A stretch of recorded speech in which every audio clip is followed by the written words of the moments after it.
Seigneur, nous voulons écouter ta parole.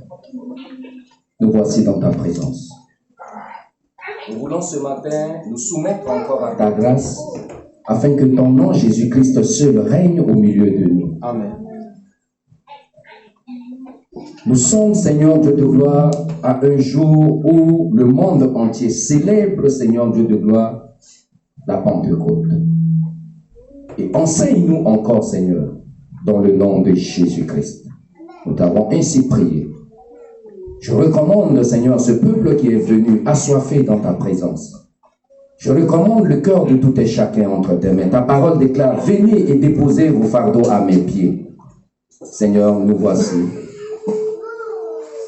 Décharge-nous dans le nom de Jésus. Amen. Est-ce que quelqu'un peut dire Amen? Amen. Tourne-toi, dis à ton voisin, tu es au meilleur endroit. Alléluia. Ce matin, bien-aimé, le Seigneur est tellement fidèle qu'il t'a permis d'être dans sa présence.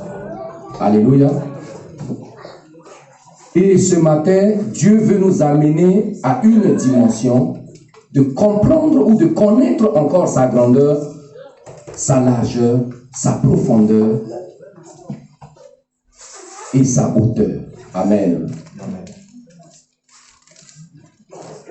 Nous parlons de la Pentecôte. Et quand nous parlons de la Pentecôte, ça explique quoi? Parce que tout à l'heure, quand je pose la question à une personne, c'est quoi la Pentecôte? Vous allez comprendre que ça va être une question vague, où la personne ne va pas donner une réponse fiable à la Pentecôte. Amen. Parce que pour nous, la Pentecôte, c'est le jour où le Saint-Esprit a été descendu. Point. Amen. Mais si nous connaissons réellement c'est quoi la Pentecôte, nous allons donner plus de la valeur à notre vie et à ce que le Seigneur fait dans notre vie. Est-ce que quelqu'un peut dire Amen? Amen. Est-ce que tout le monde suit? Si tout le monde me suit, j'ai 10 minutes à prêcher. Mais si tout le monde ne me suit pas, on peut finir à 14 heures. Quelqu'un dit Amen. Amen. C'est qu'on est d'accord déjà. Alléluia. Amen. Acclame le Seigneur. Nous allons lire Actes des Apôtres,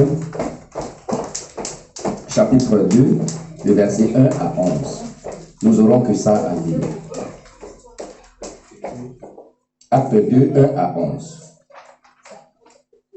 Je lis dans le nom de Jésus. Amen. Amen. Le jour de la Pentecôte, ils étaient tous ensemble dans le même lieu. Tout à coup, il vint du ciel un bruit, comme celui d'un vent impétueux. Et il remplit toute la maison où ils étaient assis. Des langues semblables à des langues de feu leur apparurent, séparées les unes des autres, et se posèrent sur chacun d'eux. Et ils furent tous remplis du Saint-Esprit, et se mirent à parler en d'autres langues, selon que l'Esprit leur donnait de s'exprimer. Or, il y avait en séjour à Jérusalem des Juifs, hommes pieux, de toutes les nations qui sont sous le ciel. Au bruit qui eut lieu, la multitude accourut, et elle fut confondue, parce que chacun les entendait parler dans sa propre langue. Ils étaient tous dans l'étonnement et la surprise, et ils se disaient les uns aux autres, voici ces gens qui parlent, ne sont-ils pas tous galiléens? Et comment les entendons-nous dans notre propre langue, à chacun dans notre langue maternelle? Parthes, Médès, Élamites, ceux qui habitent la Mésopotamie, la Judée, la Cappadoce, le Pont, l'Asie, la Phrygie, la Pamphylie, l'Égypte, le territoire de la Libye, voisine de Cyrène, et ceux qui sont venus de Rome, juifs et prosélytes, crétois et arabes, comment les entendons-nous parler dans nos langues des merveilles de Dieu. Amen. Amen. Alléluia. Amen. Bien-aimés dans le Seigneur, nous tous nous connaissons cette histoire. Nous entendons prêcher à l'Église l'histoire de la venue du Saint-Esprit. Amen. Nous devons retenir trois choses. Il y a trois grandes fêtes dans la Bible où ça nous parle de la Pâque. Amen. On vient de traverser 50 jours après la Pentecôte. Amen. Nous avons la Pâque, nous avons la Pentecôte et nous avons la fête de Tabernacle. Amen. La Pâque symbolise le passage, comme nous avons vu dans l'enseignement, symbolise la délivrance du peuple Israël en Égypte sous l'esclavagiste de l'ennemi. Alléluia. Et quelque temps après, Dieu va visiter son peuple pendant la Pentecôte. La Pentecôte, en quelque sorte, c'est une fête internationale des Juifs. C'est une fête agricole où ils ont dédié ce temps pour venir célébrer Dieu au travers de leur récolte, au travers de ce qu'ils ont sémé. Donc c'est une fête agricole que ce peuple manifestait. C'est pareil comme la Pâque que Dieu va utiliser. La Pâque pour introduire la Pâque céleste.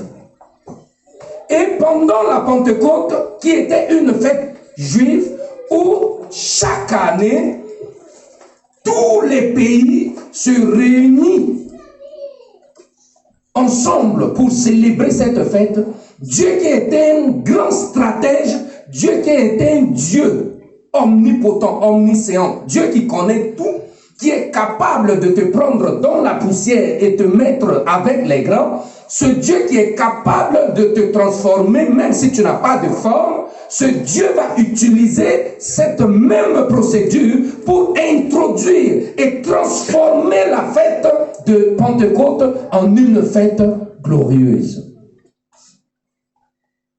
Voilà que tout le monde était sur le point d'aller à la Pentecôte. Jésus qui est ressuscité va dire à ses disciples, allez à tel endroit et attendez mon arrivée. Allez quelque part. Pourquoi? Ma question c'est que pourquoi Dieu, Jésus après sa résurrection, une semaine après, n'a pas visité son peuple? Pourquoi 2 jours après, il n'a pas visité ce peuple? Pourquoi il va donner un rendez-vous dans une fête que personne connaît le jour que c'était pendant la Pentecôte que le Saint-Esprit peut descendre? Alléluia. Amen. Dieu a compris une chose. C'est à ce moment que le monde entier va se réunir. Toutes personnes de toutes catégories vont être là pour célébrer une fête. C'est comme si c'est pendant que tu es en vacances que Dieu va créer une situation pour te rencontrer. C'est pendant que tu es dans une situation difficile que Dieu va créer une situation pour que tes yeux découvrent quelque chose qui était caché. C'est pendant que tu t'engages à être à l'église que c'est alors que Dieu va se lever pour manifester quelque chose dans ta vie. Et tu te poses la question, mais pourquoi c'est à cet instant? C'est parce que Dieu savait le pourquoi et comment il va agir. Amen. Et Dieu va utiliser la Pentecôte parce que, bien aimé, pendant que tu es dans le monde, Dieu savait qu'il y avait un besoin à l'église. Dieu savait que dans le monde, la bonne nouvelle doit être propagée. C'est pourquoi pendant que tu étais dans le monde il y a longtemps, à un moment donné, Dieu t'a choisi et t'a préparé parce que quelque part, dans la ville de Nevers, il y a un rendez-vous extraordinaire pour toi. Quelqu'un n'a pas dit amen. Bien aimé, Dieu sait pourquoi et comment paraître devant nous. Et Dieu va maintenant organiser cette fête. Les gens étaient tout simplement dans la prière en attente. Pendant que les Juifs vont préparer leur fête, le même jour, les disciples étaient dans la présence de Dieu, en train de prier. Ils n'attendaient pas qu'il doit avoir un bruit, il doit avoir l'arrivée de quelque chose. Dieu va utiliser Les gens qui vont danser. Tout à l'heure, l'homme de Dieu a dit, si tu dansais salsa là-bas, danse ça ici. Je vous vois, hein. Amen. Alléluia. Amen. Vous faites les petits malins là. Je vous vois. Alléluia. Amen. Dieu connaît de quelle manière tu dansais salsa. Et il t'a pris de là-bas parce qu'il sait qu'il y a sa salsa ici dans la maison de Dieu. Amen. Amen. Dis à ton voisin, pourquoi tu refuses de bien danser? Alléluia. Amen. C'est comme ça que Dieu transforme les gens. Et c'est comme ça que Dieu nous transforme. Il n'y a pas un chrétien qui va dire qu'il est saint et que Dieu l'a appelé. Il n'y a pas un homme de Dieu qui dit qu'il est saint et que Dieu l'a appelé. Alléluia. J'ai l'habitude de dire aux gens que même ici à l'église, il n'y a personne qui est plus bandit que moi. Alléluia. Amen. Donc, Dieu nous connaît. Et il sait que même dans notre banditisme, il a un rendez-vous avec nous pour nous transformer. Amen. Dieu savait que en Israël, pendant la Pentecôte, je vais transformer cette fête afin que désormais, il n'y aura plus la fête agricole, mais il y aura la fête de la Pentecôte, qui est la descente du Saint-Esprit. Alléluia. Amen. Donc, bien aimé, Dieu nous connaît. Et Dieu sait à quel moment il peut nous toucher. La Pentecôte était une fête juive, ordonnée par Moïse, une fête de la loi. Alléluia. Dieu, Jésus-Christ est la grâce. Moïse est la loi. Jésus savait que la loi n'allait pas trop régner sur la terre. Il a fallu qu'il transforme la loi. Tout ce qui est la loi doit mourir. Tout ce qui est chair doit mourir. De laisser la place à l'Esprit de Dieu, de laisser la place à la grâce de Dieu. Alléluia. Et il y avait une histoire, entre parenthèses, Jésus marchait pour aller quelque part. Il y avait deux histoires similaires. Il y avait la grâce et il y avait la loi. Et pour que la grâce surmonte, il faudrait que la loi meure. Il y avait une dame qui était condamnée pendant 12 ans à la perte de sang. 12 années de sa vie. Personne ne pouvait le guérir. C'était la loi. Et on l'a mis hors de la ville. Parce qu'elle souillait partout où elle passait. Ça, c'est la loi. Et il y avait en même temps une fille de 12 ans qui souffrait et qui était prête à mourir. Est-ce que quelqu'un comprend cela? Amen. Une femme qui souffre de perte de 12 ans, il y a un enfant de 12 ans que Jésus allait guérir. Mais Jésus ne peut pas guérir sans que la loi meure. Il a fallu que cette dame qui représente la loi s'approche de Jésus pour que Jésus puisse mourir sa maladie afin que la guérison ou bien la grâce puisse manifester. Amen. Instantanément, quand cette femme a touché Jésus, la Bible dit, la femme qui souffrait pendant 12 ans, à la maladie, qui à l'âge de 12 ans, est décédée. Quand Jésus tourne, il dit, qui m'a touché?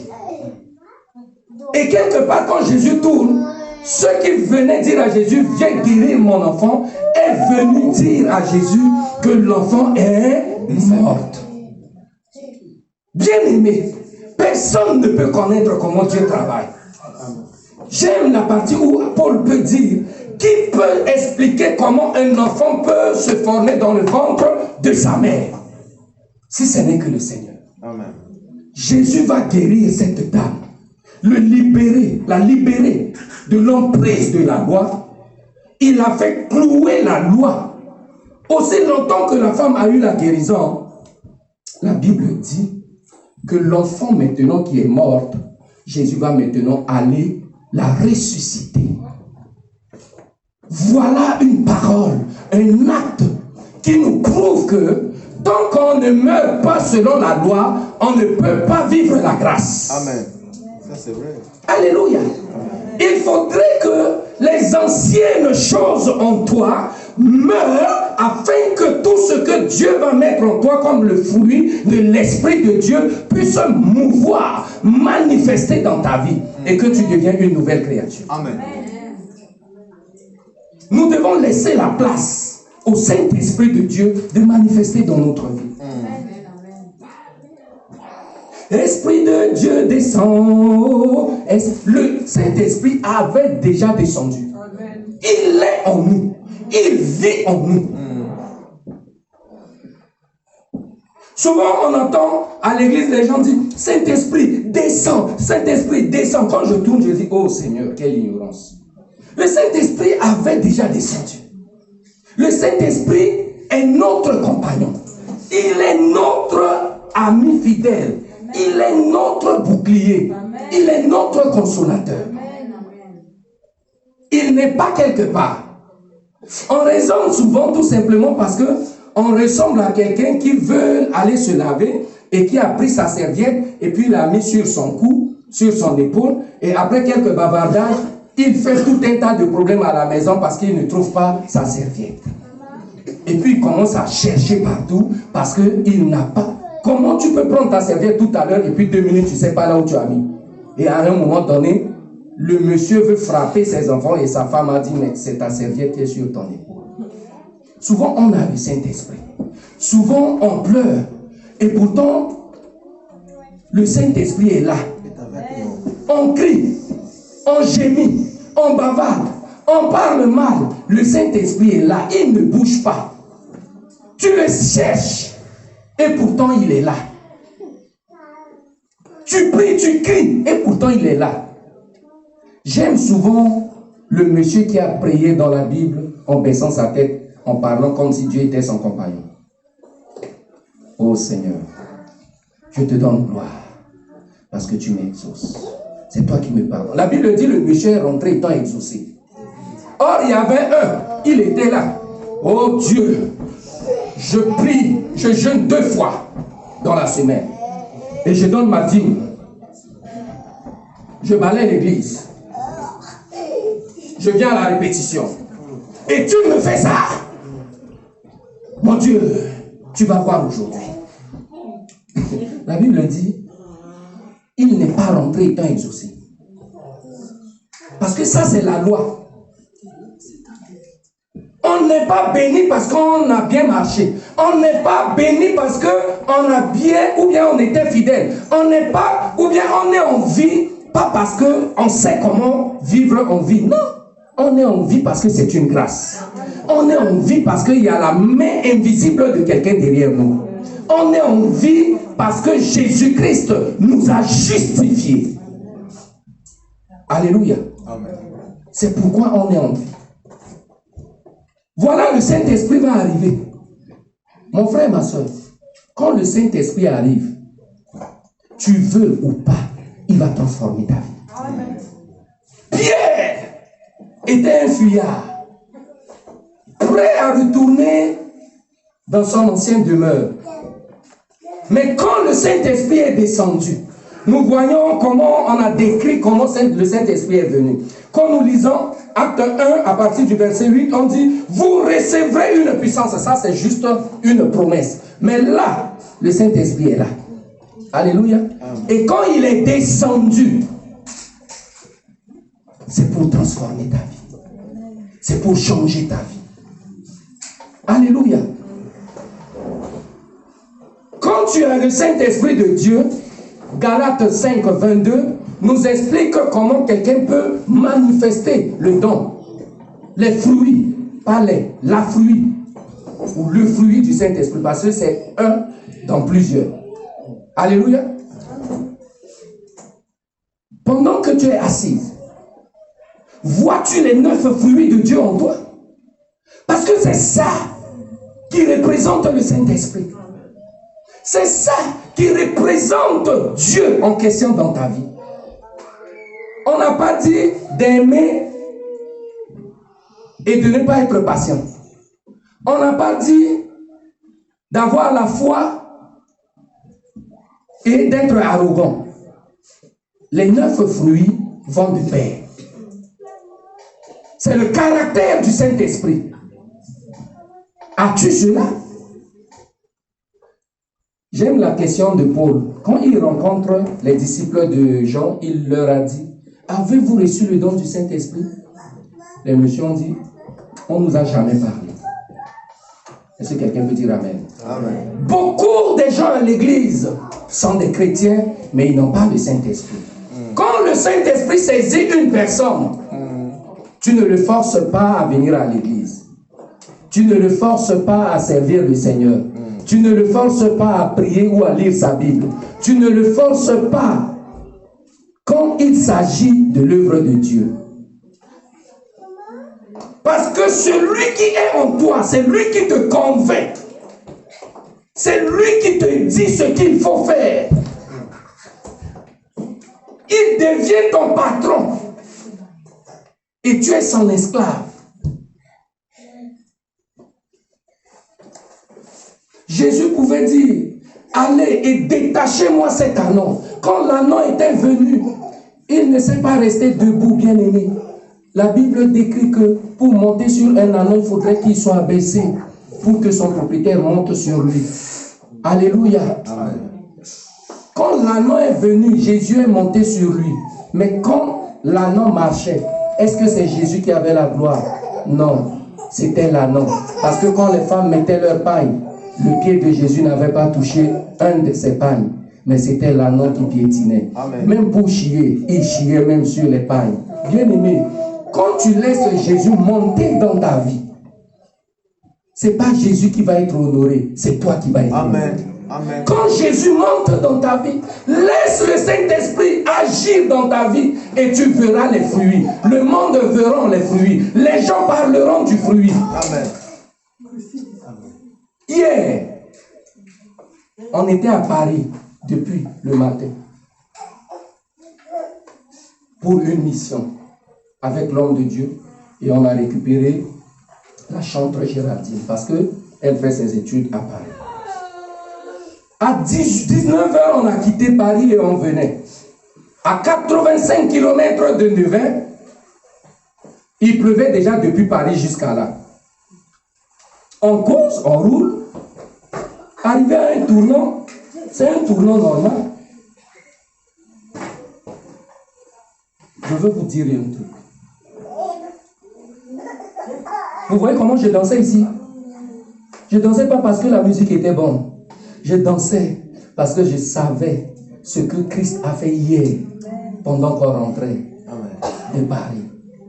Sinon, d'autres vont être à la morgue et d'autres vont chercher à faire les papiers et d'autres vont mettre la main comme ça. Ils sont tous morts. Alléluia. Amen. J'entends seulement comme si quelqu'un a quitté quelque part et puis il a balayé la voiture.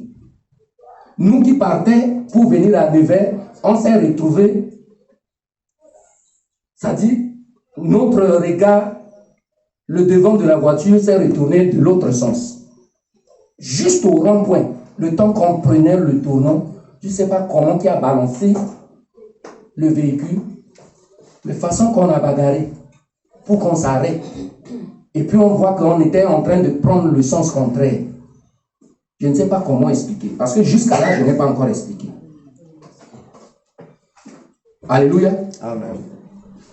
On va dire que je suis fort. Non. On va dire que je sais conduire. Non. Est-ce que on dépasse ceux qui ont fait juste, ont cogné juste un petit truc et puis ils sont tous décédés? Est-ce qu'on les dépasse? Est-ce qu'on dépasse ceux à qui souvent les sapeurs-pompiers arrivent et puis on ramasse juste les pots cassés et on ramasse juste les morceaux des gens? Non. À côté de Touron, il y avait un trou. Donc si Dieu n'était pas là, ou le Saint-Esprit n'était pas là, et qui faisait, parce que façon que la voiture là nous a balancé, on pouvait cogner même le rond-point au milieu là-bas. Je ne sais pas comment, on a juste tourné comme dans un film de Schwarzenegger, ou bien, je ne sais pas.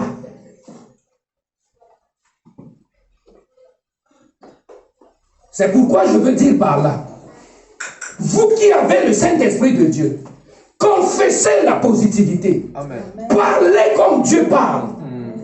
Prophétisez dans votre vie. Vous êtes là. Vous souvent, on vous dit devant vous, votre enfant ne va pas réussir. Et vous êtes là. Vous réévoquez même pas la parole qui est sortie. La Bible dit la parole est créatrice.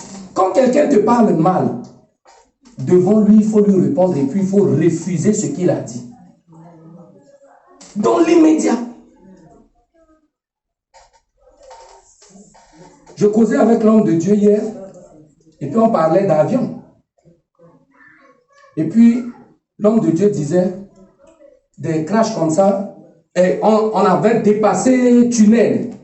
Et puis l'homme de Dieu dit, quand je passe souvent dans les tunnels comme ça, je prie seulement que je sors. Sinon, on peut seulement attendre à la télé que la terre s'est affaissée et puis personne n'est sorti vivant. Je dis, ah non, hein? On va dire à la télé qu'il y a un survivant. Donc si tu décides de mourir, je ne vais pas mourir. Est-ce que vous comprenez? Amen.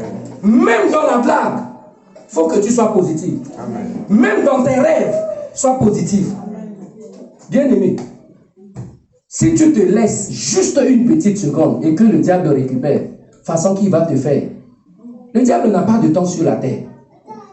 Est-ce que quelqu'un comprend ce que je dis? Amen. Donc, sois sérieux dans ta vie, dans ta marche, dans tes langages. Quelqu'un peut te dire, Nevers est dur. Tourne-toi et dis-lui, Nevers est dur pour toi, mais Nevers est facile pour moi. Amen.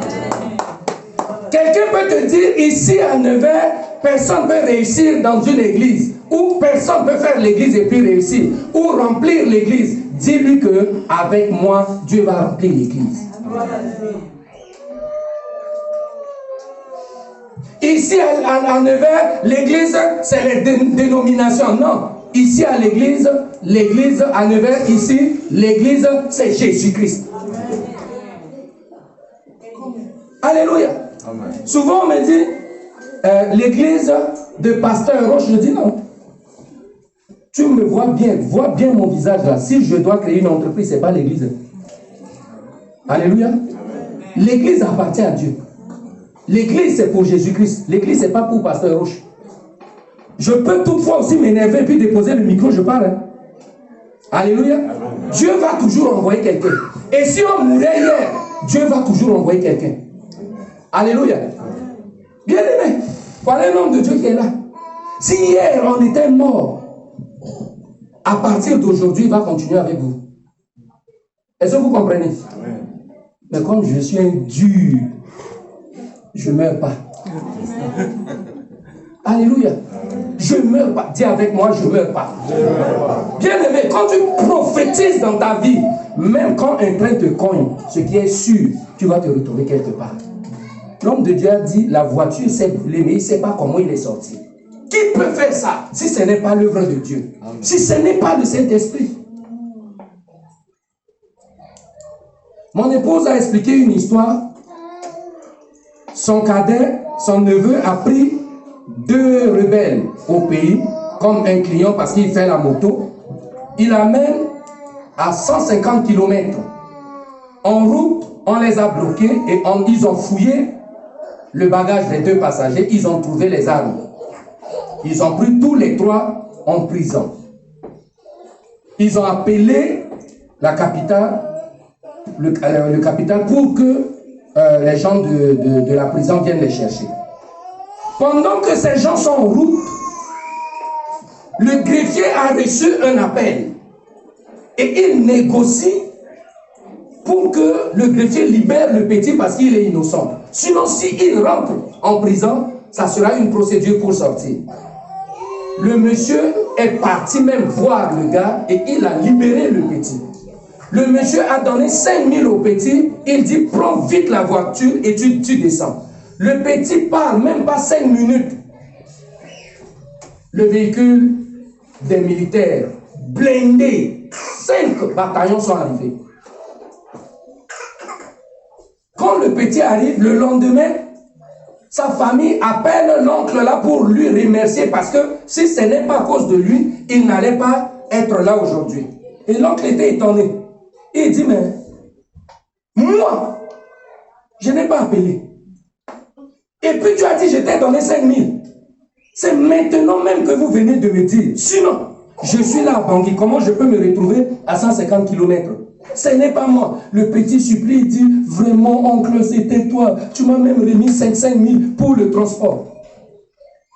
Et, comme mon épouse a dit ça, la famille a dit non, parce que le petit vient de perdre son père, il n'y a même pas 6 mois. Et ils ont dit que c'est son père qui est parti. Je dis, vous voyez la bêtise des gens. Vous voyez comment les gens sont fous. Dieu délivre une personne et puis vous dites que c'est le cadavre de son papa qui a fait tout ça. Alléluia. Amen. Et c'est comme ça que nous sommes. Quand Dieu nous délivre quelque part, à une seconde près, on oublie. Alléluia. Amen. Tu ne sais même pas qu'en sortant d'ici, quelque chose peut arriver. Il faut être juste reconnaissant de savoir que Dieu est avec toi. Le Saint-Esprit est descendu en ce jour. La Bible dit, les gens étaient galvanisés. Pierre est sorti, il a prêché. Le dimanche passé, on a parlé avec les mamans et on a dit que les mamans doivent se lever. Parce que dans la Bible, les 3/4 de l'histoire biblique est basée sur les femmes. Jésus est mort, les femmes sont là. Il est ressuscité, les femmes sont là. Même pour, c'est les anges qui ont envoyé les femmes. Tous, c'était les femmes. Jésus marchait, il n'avait pas de bourse. Un président ou un roi ne le soutenait pas. Les femmes étaient derrière lui. Alléluia. Amen. Maintenant, je vais vous choquer. Quand le Saint-Esprit était descendu, c'était que sur les hommes. Hein? La Bible dit dans la chambre haute, il y avait 120 personnes qui priaient, femmes et hommes. Quand ils parlaient en langue, il n'y avait que les hommes? Non. C'est les femmes. Alléluia. Amen. Femme, tu dois te lever. Tu dois te lever. Parce que si tu ne connais pas ta place, ou si tu ne connais pas ton importance de ce que le Saint-Esprit est capable de te faire. Souvent quand je vois YouTube, les prédicateurs qui sont contre la prédication des femmes, d'autres sont pour. Je reste là, je dis, mais vous passez votre temps inutilement à discuter sur quelque chose que quelqu'un a arrêté dans sa tête.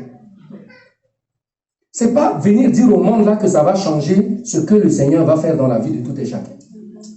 Quand les Coolman, quand les Mama Olangue, quand les Joyce Meyer, quand ils ont prêché, ou quand ils sont en train de faire là, est-ce que les hommes vont en enfer? Les femmes, répondez-moi. Est-ce que quand une femme évangélise une personne et que la personne soit sauvée, est-ce qu'il va à l'enfer? Non. Mais non. Et pourquoi vous croisez les bras dans l'église? Regardez même votre position, vous croisez les bras. Acclame le Seigneur. Prépare ton cœur. Parce qu'on va rentrer tout à l'heure dans une dimension d'adoration où ce que tu as vu ou entendu, que le jour de la Pentecôte, le Saint-Esprit est descendu là. Vous allez vivre ça aujourd'hui. Non, tu ne m'as pas dit Amen. J'ai dit, tu dois vivre ça aujourd'hui. Tout dépend de la disponibilité de ton cœur. Amen. Et quand le Saint-Esprit était descendu, la Bible dit, ces gens-là n'étaient pas aussi restés bouche bée. Pierre est sorti. Il a prêché Jésus. Toi qui as reçu le Saint-Esprit, tu as fait quoi avec déjà? Tu as évangélisé combien de personnes? Regarde, quand tu viens à l'église, tu viens seul. Parfois, ça t'énerve, tu ne viens pas. Mais et les autres qui meurent, ils vont faire comment? La Pentecôte, c'était de venir présenter quelque chose à Dieu. Et pendant que nous avons le Saint-Esprit de Dieu, notre Pentecôte, c'est de présenter les âmes. Amen. C'est de présenter ceux qui sont sauvés. C'est de présenter ceux que Jésus a gagnés au travers de notre ministère. Mais demain matin, tu peux présenter qui? L'année prochaine, tu vas présenter qui? Parce que nous sommes appelés à aller et à faire de toutes ces nations des disciples. Que quelqu'un dise Amen. Amen. Et tu as cette charge. J'ai cette charge. Nous devons nous lever en tant qu'une église. En tant qu'un enfant de Dieu. Nous devons nous lever. Je vais inviter le groupe de louanges de monter. Si tu es béni, acclame le Seigneur.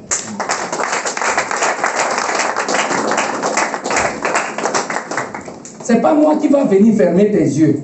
Et ce n'est pas moi qui va apparaître le Saint-Esprit tout à l'heure sur ta vie.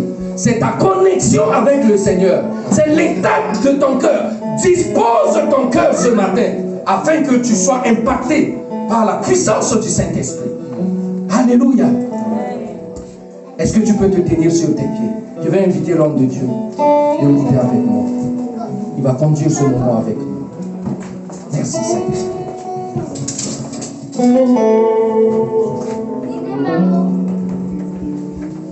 Est-ce que nous pouvons nous lever debout? Nous venons à peine d'écouter la parole du Seigneur. L'homme de Dieu a été clair.